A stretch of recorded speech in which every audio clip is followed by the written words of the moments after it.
Hey, everybody. My name's Jordana, and welcome back to another episode of OTI, Open to Interpretation on Ethos Media Network. I have my ladies with me, Laura, Tiara, and we have a somewhat new guest host, Calliope, that's going to be with us today. You might Hi. hear from A Trip to Venus as well on the Ethos Media Network. So if you have not, check it out. Gentlemen, we've been gone for a little bit, but we are back. And Laura's here with us. We want to talk to you about your trip to Europe. How was Oh it? man, I've been back for a week and I am just now, I think, getting on like Eastern time zone, like sleep schedule. It was so much harder to me coming. I've never been overseas other than the Caribbean, which isn't really a time difference. But I was worried going over to Paris and London, especially with kids and the time difference. Paris is 6 hours ahead. But we did pretty well. I think we just ran ourselves ragged while we were there. So by the time it was bedtime, we all just crashed. Coming back, my body's up at like 3 a.m, thinking it's 9 a.m. So I'm just now kind of like catching up with all that. But the trip was good. I went with my parents who are in their 70s and my kids who are 9 and 13. So there were some challenges traveling with people of all ages.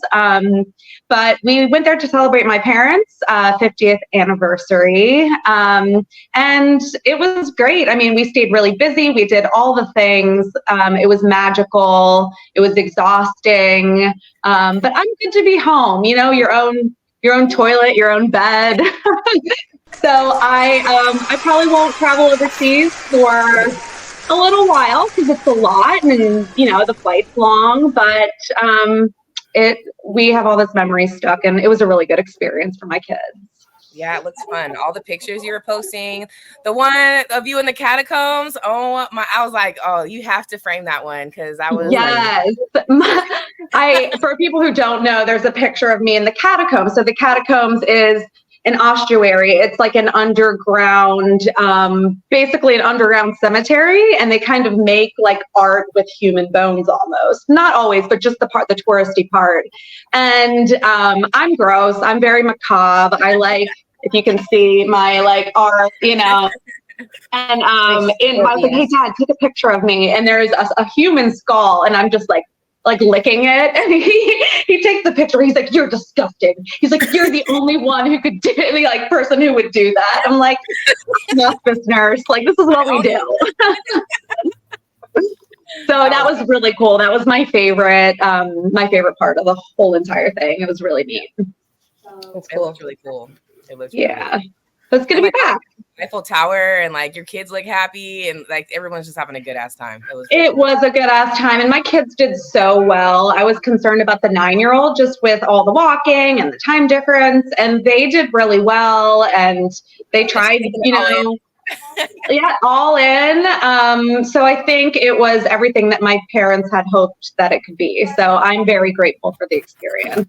And congratulations to them. 50 years is a lifetime. I know. 50 years is a minute. I'm telling you. It is. Right?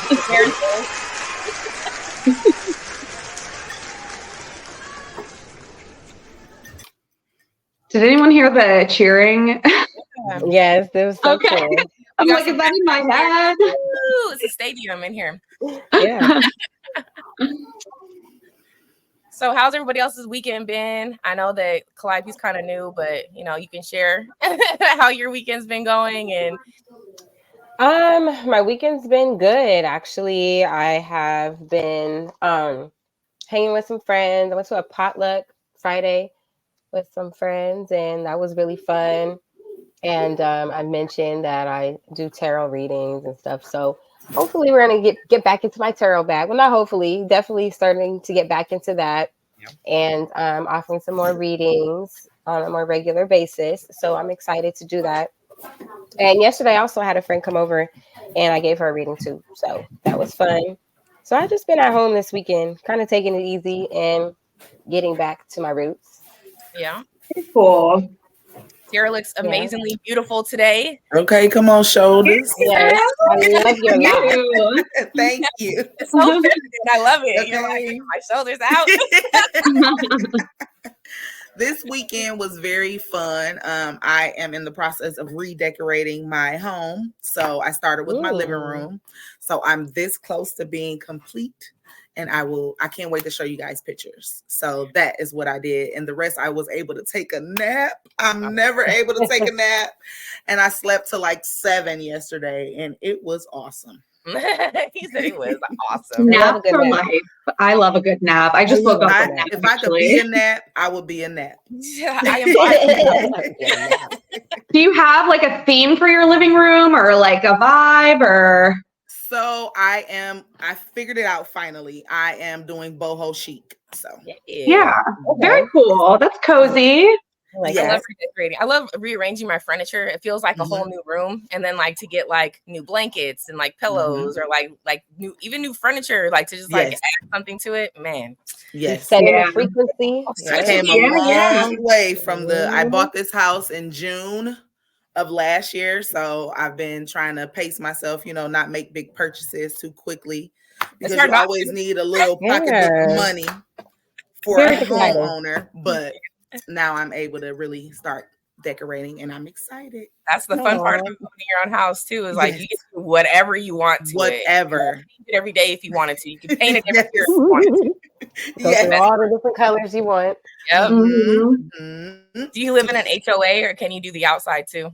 I can do the outside also. Hell yeah. Yes. I know Arizona, like we have a lot of HOAs out here. It's hard to find a place where you can like really make your outside eclectic to your personality and like and stuff like that without them like, no, it needs to be brown.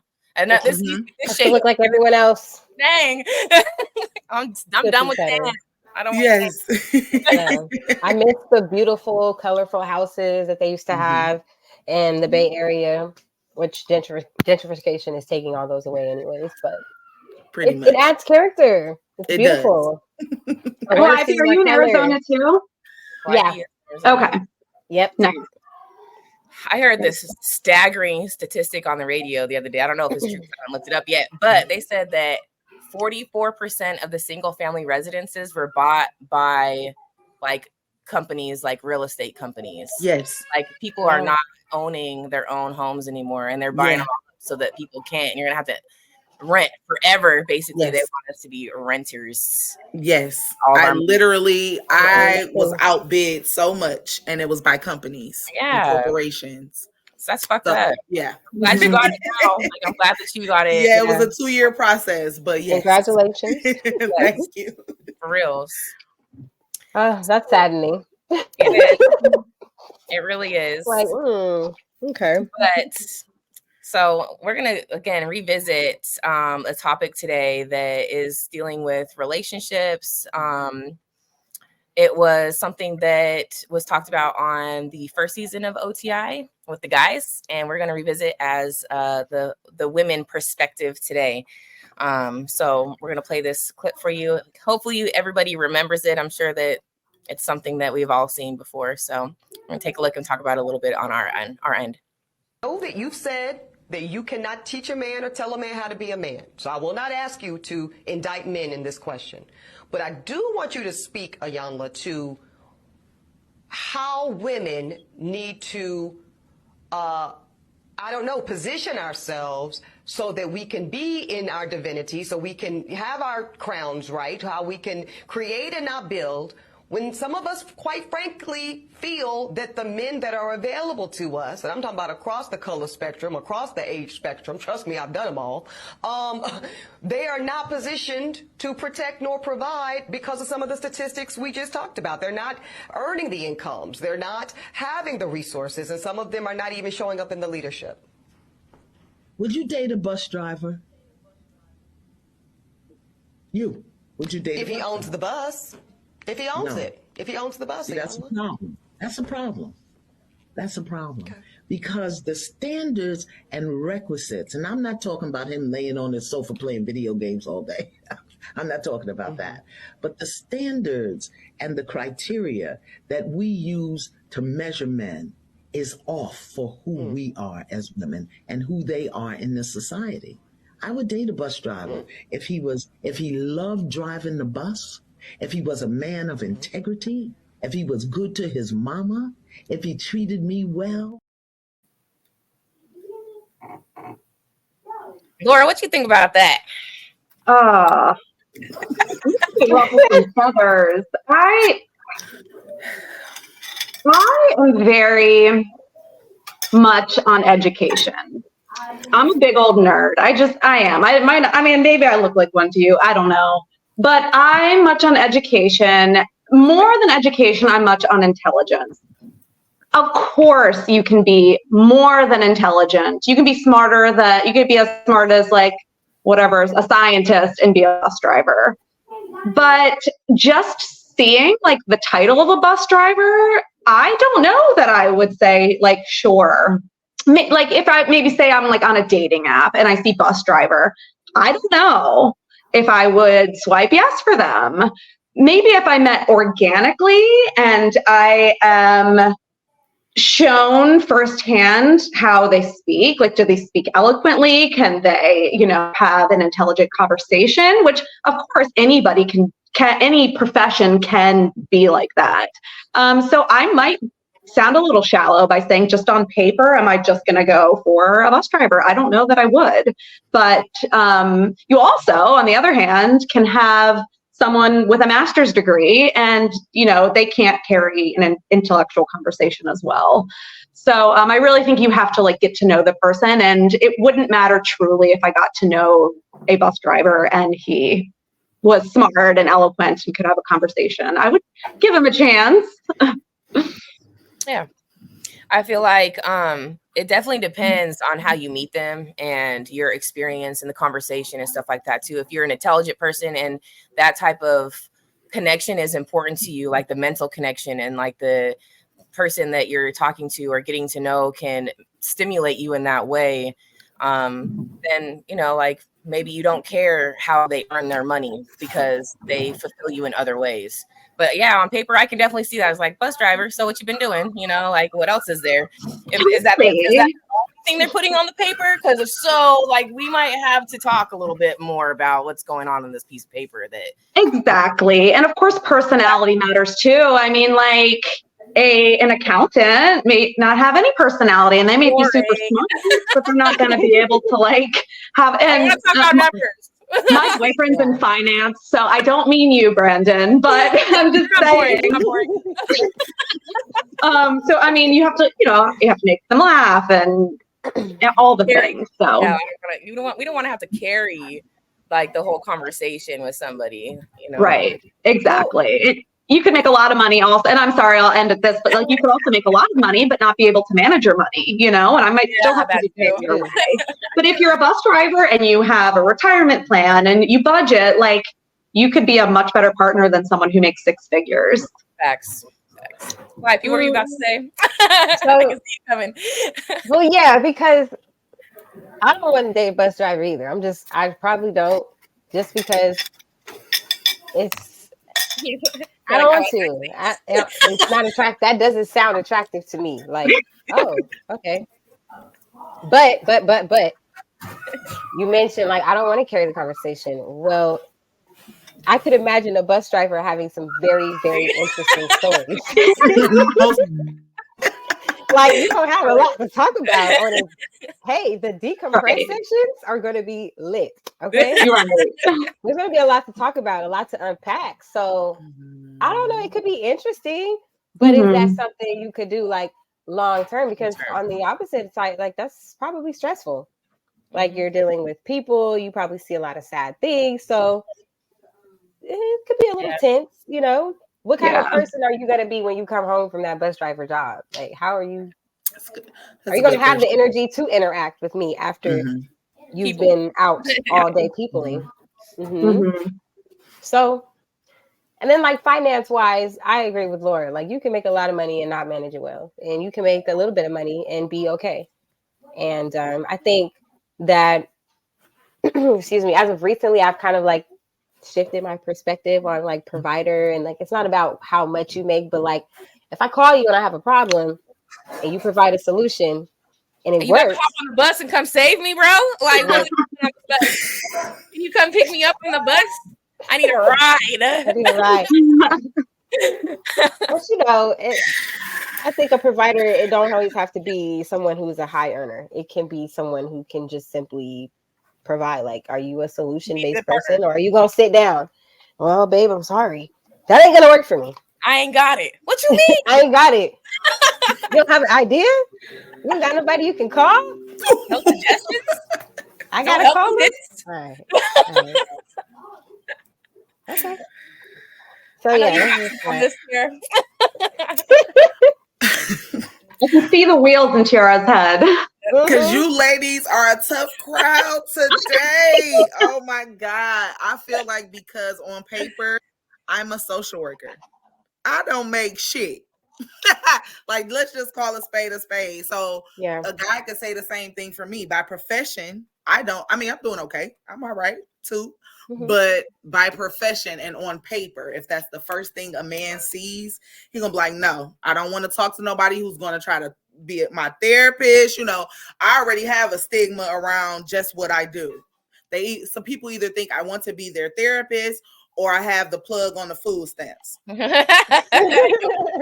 Neither, but taking kids. So I would date a bus driver. They got good benefits. If he know how to manage his money and got a good credit score, we can get some shit. Okay. We both got crazy jobs, so our conversation is lit. We are drunk and laughing by the end of the night because I can tell you about some stuff I've went through as a social worker, and he's telling me what happened on the bus today. My kid literally, like I told you guys before, I got a new job, so I'm a school social worker, kindergarten through second grade. My family cannot wait for me to come home because I have so much to say. So much to talk about. It's fucking crazy. Yeah. Needless to say, I personally would date a bus driver. Of course, I need him to be charismatic. I need good communication. I need you to have a savings because we grown. You know, I need to be able, like Calliope said, if I have a problem, that's any man, whether you the bus driver or the landscaper. If I have a problem and you're mine, I should be able to reach out. But I think we have a stigma on what someone's profession is, because he could be a bus driver, but he bought 6 properties back in the day. So he collect rent every 1st and the 15th, you know, and then he got a landscaping business that he inherited from his father. So I think people are so focused on the job title. Man, I can make so much money and you not even know where I'm getting it from. But on paper, I'm a social worker. My bank account say, ooh, she a social worker. Be careful. And but also, like, are men not giving away like what they earn, or if they have properties, and maybe they're just saying, oh, I'm a bus driver, because they don't want people to be judging them based off of the assets that they have, because there's a lot of women that will look at that and be like, oh, hey, that's a gold mine right there. Like, I don't care if he's a bus driver right now, because I'm not everything else he's got. And you know, like, take advantage of like maybe other women not like talking to him or like seeing that in him, because he's not giving up, like, you know, everything that he's got going on. And then, like, as women, I know that was another part of the conversation was, do we look at ourselves in a higher, you know, plane of existence? You know, are we offering the same as we're asking these men to provide? And, you know, and I feel like as far as like our job titles or like what we do as a profession, I feel like men shouldn't care about that. I agree, because I'm in the same profession, Kiara. Okay. So I have to agree with what you said. Like, we don't really make shit, but I'm a nurturer through and through, and you can see that when whatever children is around me, they flock to me. So that energy, you need to be able to. Can you pay for my nails? Can you pay? I want all of that done because it makes me feel good. At the end of the day, because I am constantly pouring out nurturing energy to everyone around me. So I need my partner to be able to help me, not do all of it, but you gotta help fill me back up. And like, Tiara, when you said that about like on paper, it might not look like it's a lot, but I actually think it's really attractive that you are in social work, because like shows that you have like empathy and you help people. And I would want to date. Are you single, girl? I know. No, you got like I know in my dating history as a social worker, I date a lot of broken men. I am Mrs. Fix It, like Calliope said, like we are naturally nurturing. You know what I'm Yeah. saying? So And I'm that's attractive. I have gave all I can give. I have kids to work with. I have 275 kids that love me that I have to give to, and then Pour I have into two daily. at Daily. home. I Yeah. gotta come home too, and they don't leave me. So it's like literally Everybody need a mama. everybody need a Mhm. mama. Everybody need a hug. Ah, Everybody need Ah. like even my it's principal. She's rough. like, "You're my right hand man. I need you." Like I am like an assistant principal, honestly. Like so. Yeah, I need my man to pour into me. And I've had to Mhm. have that conversation in my relationships because it's like, okay, bro, I'm tired. I'm about to flip my shit because I have nothing left to give. Yeah. Table I'm- is about to be upside down if I don't And get I a need little more bit of than money, something. but money Ain't matters. no table. I broke it. The table I brought, I broke it. Okay, it came in pieces. I don't know. Yeah, I'm kind of right down the middle as far as that goes because I really feel like it depends on the person and your connection with that person. And the actual job title is kind of something that I think about later. Like, all right, so you could have another job title in a year, and what am I going to do then? Like something different. Yeah. So who are you as a person, and what are you providing to the partnership and the relationship that makes it fulfilling enough for me to not even think about what your job title is, because you're fulfilling so many different aspects and areas of the relationship. That bus driver, who cares? Like you go to work every day and you provide and you can pay your bills and you're pouring into me and you're nurturing me and doing the things that we both like to do together, and we're building like life and memories together. So when it comes to like title, I'm like, but it's really just depends on the person. So You still need a couple dollars, Jordana. I think if you're going to work every day and you're taking care of your finances and stuff, then like yeah. One thing that I don't never know how to say her name. Ayala, I think that's what you said. Ayala said, she was like, we're not measuring the whatever quote she said. But I feel like I want to talk about that. It's like, what if, because she said, what if he's happy doing that? That, that's what makes him happy, is driving these buses. We do need to kind of consider what makes our men or whoever you're going to date happy. Like, if you're going to be dating this man, do you want him to be happy? Because if he's a bus driver and that's what makes him happy, he's fulfilled doing that, we kind of have to give grace there, because everybody deserves to be fulfilled in what they're doing daily. So, I think we do have to not give grace, but just consider it. Like, at the end of the day, does it make you feel good? Is this Yeah. really your passion? Because if this is your passion, do you want to start your own bus company? How can we? He may need that extra push from a nurturer, girl. Right. Like, so, all right, babe. Okay, I was thinking, it might take that, but that's building. We'll be getting into dangerous territory. Yeah. Because are they just our relationship, or now they can becoming our spouse and our life partner, that we're building up to be getting in an empire? So now we're talking like, are we in a committed relationship where we're building empires together? Does it matter to the point where, all right, so we're building now. We're not going to just do the bus driving. We're going to have our own buses and our own, like our own shit, because that's what we want to build together, and that's going to be our legacy. Because what are you going to bring if like all you did for 25 years was have retirement from driving a bus, and you don't have any generational wealth? And that's important now. There's no middle class. So what are we doing? Yeah. So what are we doing? Yeah. And don't think I'm about to have kids with no plans either. Don't do that either. We need to have some plan. Like, did it once, won't be happening again. Yeah. Contract time. we gotta have a plan. The contract, you got to keep working. So that someone's going to need to keep working. Like, the way it's looking, it's either generational wealth or we got to keep working. Yeah. Mm-hmm. That's almost a scary thought, because it's crunch time. Like, damn. I mean, since you opened with 44% of the single family homes are staggering. And we're talking about the bus driver ain't gonna make enough. Shit. Are any of us going to? You're gonna make enough? Yeah. Are any of us going to make enough? We're gonna be working till we're 95. Just to make Don't say that. Don't say that. You got to get that man to buy that bus. Yeah, you gotta buy that bus, babe. Yeah. I'll do the books. I'm gonna cook the books. Don't worry. I will do the hiring and the firing. HR me. I got it. Anybody have anything else to add to that type of conversation that we're having about relationships before we move on to a little bit something maybe a little bit more heavier? I think when it comes down to it, it really just like, do you have a connection with them? Like, it doesn't truly matter. I'm not that much of a bitch where I'm just gonna be like, nah, like you're cute and we get along and you're funny, but you're a bus driver, so no. So it really doesn't matter. But just on paper, is where I would probably say no. So they definitely got some grace with my answer. If you're a bus driver, you definitely got to be cute, good looking in some way to me. You got to be funny. I need someone who's funny like I am. I don't want to be the funniest one. I don't want to be carrying the conversation and laughing my own jokes. You know? I do that anyway.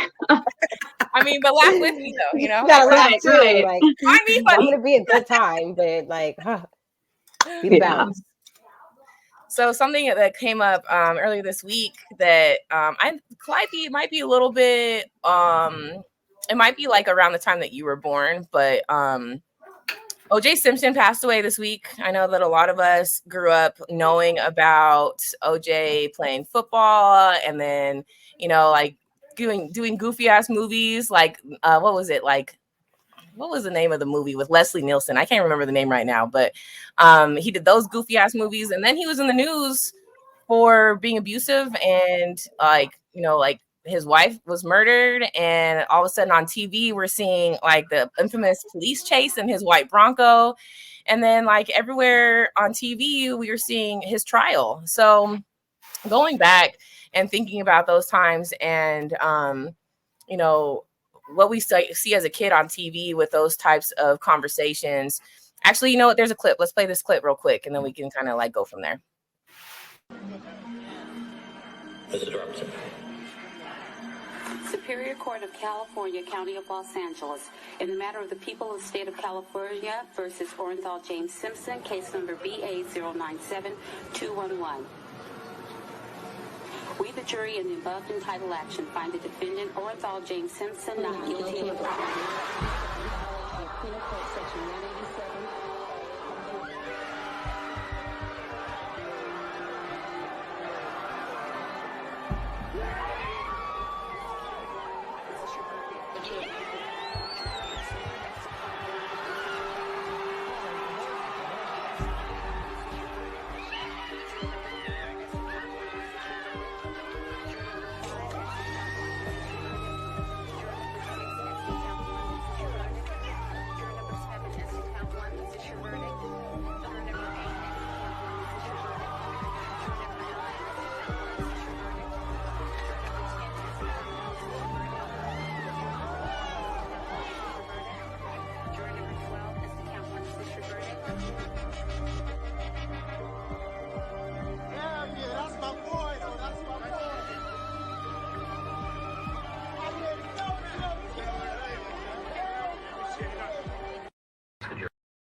That's almost hard to watch as an adult. Prior to OJ Simpson situation, there had been the Rodney King beating in LA and also Malice Green in Detroit, who was beaten to death because the police thought he had something in his hand, never ended up having anything in his hand.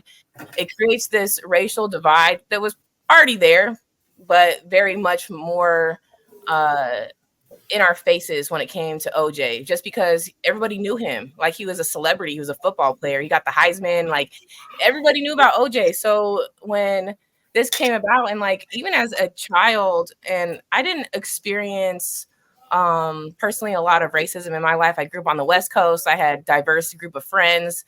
Like, my dad was racist, but he didn't show it. And my mom didn't allow that type of rhetoric in our household. Thank God. Thank my mom for that. I learned my dad a little bit later on when I was an adult, kind of how he was. But as a child, I I didn't feel the racist part of it as much as I'm sure some of my classmates did in their own experiences.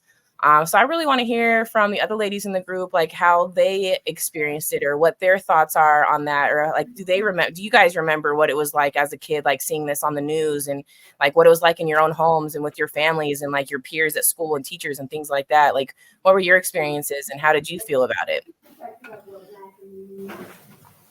Tiara, you want to start? Honestly, I feel like my aunties and parents could give a damn. They was going to work. I don't remember any of this. I mean, well, let me not say that. I remember it, but I don't remember like I should tell my mama to come downstairs. But I don't remember my family's reactions. I don't remember it at school. Like, I don't remember. Growing up, I heard people say little things. My social circle wasn't diverse until I got grown. So I didn't hear, he should have went to jail. It was always like, we know he ain't do that shit. You know what I'm saying? That glove ain't even fit. I heard that growing up, but it was not a big deal as a kid. Yeah, I'm sorry. Yeah, same kind of like, it was one of those things that like as a kid, you're just kind of like, because I feel like kids are more so colorblind anyways. Like when you're at school, like everybody's your friend. Like you don't look at that type of thing. So like, again, as an adult watching it, it's just like cringy because like you could see all the white people are like mad, like they're mad that someone didn't go to jail or prison for the rest of their life for doing something that they were acquitted of doing in our criminal justice system, which you're supposed to be trusting. We're trusting it for every other race and situation. And, but then it comes to somebody that maybe they didn't like, or they heard details, or, and then even it was so Hollywood. Judge Ito, like there is SNL skits, like, making fun of like the trial and stuff. So I was like, is this even real? Like, is this real for some people, or is this just like a Hollywood story? Yeah. Or I know you got something. I can see that. Yeah, I was in 5th grade, I believe, when it happened. And I have like different thoughts. Firstly, I feel like Nicole's family, has never gotten justice. This man who probably killed Nicole got off scot-free. And they've probably gone their whole lives like holding out hope that maybe the truth would come out. And I'm assuming that we all agree that he killed her. Maybe I'm wrong, but it reminded me of, so as I've talked about before, my brother passed away unexpectedly in his apartment on his couch in 2016. He just passed away. He fell asleep and died. And the night that he died, his ex-girlfriend came to his house. They ordered pizza for some reason and got some beer. And she left around 5 p.m., came back at 9 p.m., and he was dead. The pizza was not eaten and the beer was not consumed. And she got questioned by the detectives a couple times. And I felt that she played some sort of part in his death. Why did a healthy 33-year-old die? Like, what did she give him?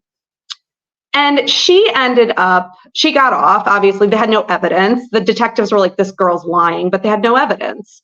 And she got off, and she ended up dying 2 years after my brother. And when she died, I remember people being like, oh my gosh, like you must feel relief. Like, I mean, it wasn't just, that sounds horrible. She was a horrible person to our family. Like she just took away our peace when my brother died and everything. And I don't wish death on anybody. So no, I didn't feel like happy when she died or anything like that. But I felt like I was almost upset. I'm like, I'm never going to get answers now, like, she was in her ex-boyfriend's house. My brother left, he died, and she found him. And I just felt like it was so odd. And it's like, I was almost waiting for the time to like sit her down and talk to her and find answers or just something. I mean, you have so many thoughts. So when she died, I'm like, my brother is never going to get justice now. I will never know why and how he died. And I'm feeling like Nicole's family must feel like that now. Like, are they happy that he's dead? Maybe. But I feel like they're in the back of their minds, like, maybe we're holding out hope that someday he would be found guilty. Yeah. So, I don't know. That's a lot, and I know that's really heavy. And I'm sorry if I didn't like verbalize myself like adequately, but that's where my brain went. No, thank you for sharing that, because like it's your personal experience, and that shapes like your opinion on things, and like that's your interpretation of seeing somebody else having the same like type of like experience, and like just pulling from that. So. And I agree, like the family of Nicole is probably like, damn, like even, and I think I mentioned this earlier, like off screen, but like Caitlyn Jenner tweeted like, good riddance. Like, okay, like we know how the Jenners, the Bruce Jenner, Caitlyn Kardashian crew feels about that, And yeah. And she only mad because he used to smash. Come on now, you want some type of way because that's your wife old. Messy. And I seen some discourse about that too, because Caitlyn, you caused some deaths too. You rear-ended somebody, and that woman died. I don't know if anybody else died, but at least one person died. So, he. I hope she said not too much. Not too much, miss. Not too much. But to circle back around to Laura, I understand exactly what you were saying. I don't think it was too heavy. I think I was able to resonate very much so, because someone very close to me was murdered, and it's like there's no answers. It's just kind of like just happened. That's it. It just happened. Like, there's no answers. I'll probably never ever know. So I know exactly what you mean by like that want and that desire. Like I just want to know, like what. Right. I just that's the zero. So yeah, I understand that. I really appreciate that. And I've gotten heavy on this show before. And so it's your first experience with me, and I'm already getting heavy. But I know when he died, when OJ Simpson died, like my friend sent the link in our group text, and she's like, karma's a bitch. And I was thinking, like, is it though? Like, this is, if he did kill Nicole, this is the easy way out, is to die. Like, living with that guilt if he killed her is, I think, worse, or potentially being found out someday. So the only other thought I have is I'm a hospice nurse, so I take care of people when they're dying and have cancer and things.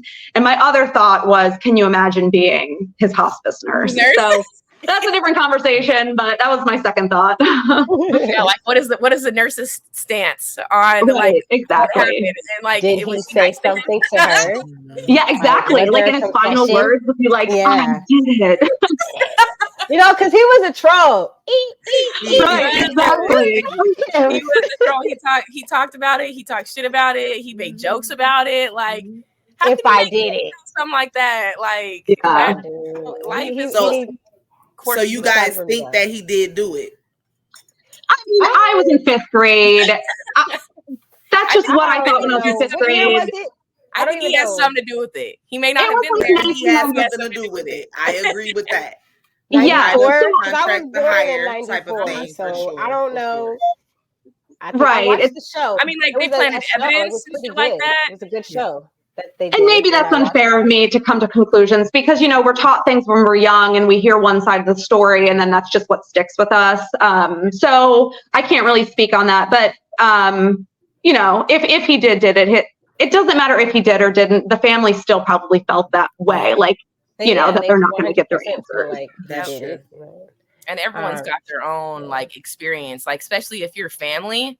You've probably seen a lot of different situations with them, like if they have domestic issues before, and seeing somebody you love in a domestic partnership with someone who's being abused, like if they die, automatically like he did it. I don't care. You're automatically gonna be like, I know you had something to do with it. Point where it looks like he's gonna kill her. So 100%.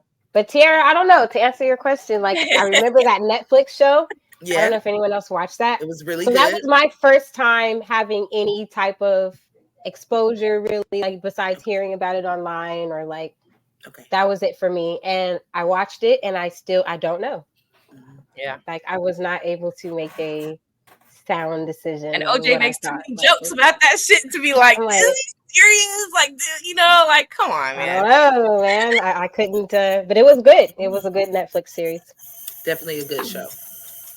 Do you have an opinion, TR? Do you think he did it? I think he had a part in it. Okay. I think he helped plan that it. he could have planned it for all I damn know. Yeah.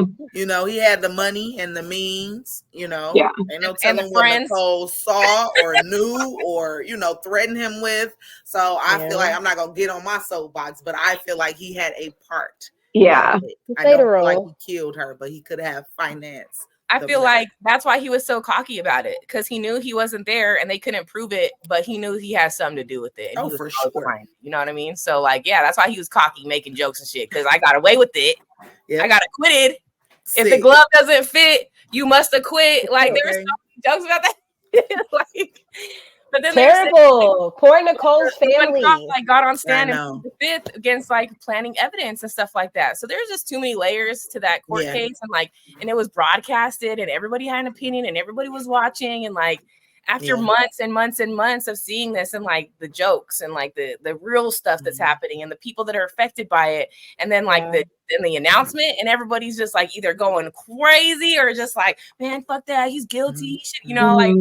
So it's crazy to see that happen, like, and like look back. Yeah, I give it a year, and they'll find something to say. Oh, he had a journal. Oh my God! They're looking. Oh yeah, they're looking. The hospice nurse is going to come out. She's going to make a book. I don't know. I swear it's going to be like a year from now, and that's what it's going to come out. Like, I knew he did it, or I knew he didn't do it. But yeah, they're going to say, "Oh, he had a journal. This is his handwriting." Right. Tales from the hospice. I know, right? Oh, geez. Her NDA is going to be done, null and void, so she can talk at that. He or she can talk at that point. Right. Mm-hmm. We're all gonna be like, we knew it. We'll have to revisit in a year and see. I know. Revisit in a year. Reunion show. Well, interesting. That's a good topic. That's a lot. That's 30 years of, I don't know, like opinions. Yeah, for real. Torment too, because I still really like look at like Nicole's family. Like, damn, y'all just gonna keep dragging this. My somebody's daughter's dead. Yeah. I don't know. Did she have kids? My mom's dead. Like, all the jokes. Yeah. So, yeah. Yeah, interesting to think about how things change and like how much they don't change in a way too, because we still deal with some of the same racial issues and, you know, people being judgmental or judging people by, you know, where they live and what the situation was and what the scenario was and things like that. And so we still face issues with this 30 years later, like where we thought that maybe it was getting a little bit better and people were getting justice when there was police brutality and like things like that happening. But kind of like experience the same kind of things still to this day, as recently as through the pandemic. So like, we did, and I think there's still some like relevance to, or there's like a link to how we seen like the Black community immediately go into protection mode with OJ versus like now when there is a Black celebrity being held accountable for something they may have done, it's the same thing. Immediate no matter what. mode, no matter what. And I don't agree with that. Ask questions later, okay? Yeah, I don't agree with that. I don't agree either. I think no, there are people being hurt, like the infamous R. Kelly. I'm going there because like there are people who are diehard, like, oh, I'm writing for him. I'm like, but there was kids that got hurt. Yeah. Despite what the parents overlooked, despite what they ass need to be in jail too. Yeah, the parents too. But like the kids got hurt and like y'all don't care. And, yeah, like, that's true. That's the part that gets you. 12 play it. I ain't gonna lie. Now sometimes I might want to hear TP2. Sometimes.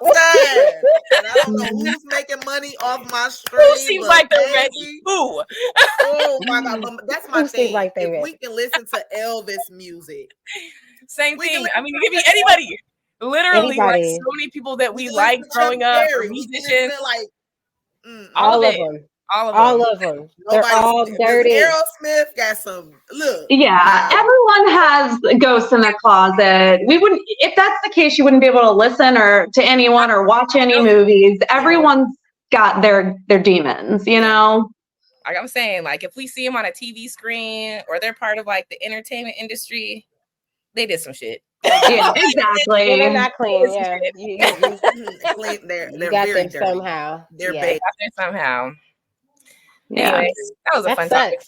topic. Nice light topic to start the week. Happy Monday, y'all. Right? Yep. Talk about some more Something to think depth about. next week. I know, right? Hey, that's my topic of choice. So I'm all And for bus it. drivers. Yeah, like I like it. We can get dark. I don't mind being dark. I don't mind it either. Let's do I it. just always have some comedic relief, you know. Yeah, every you now have and Yeah, then. right. I'm gonna laugh a little bit, just a little Yeah. A bit of You comedy have in to. there. dark humor. So That's why I love you guys, because we all do have that dark humor. Yeah. Right. Devil's advocate, okay? Got to.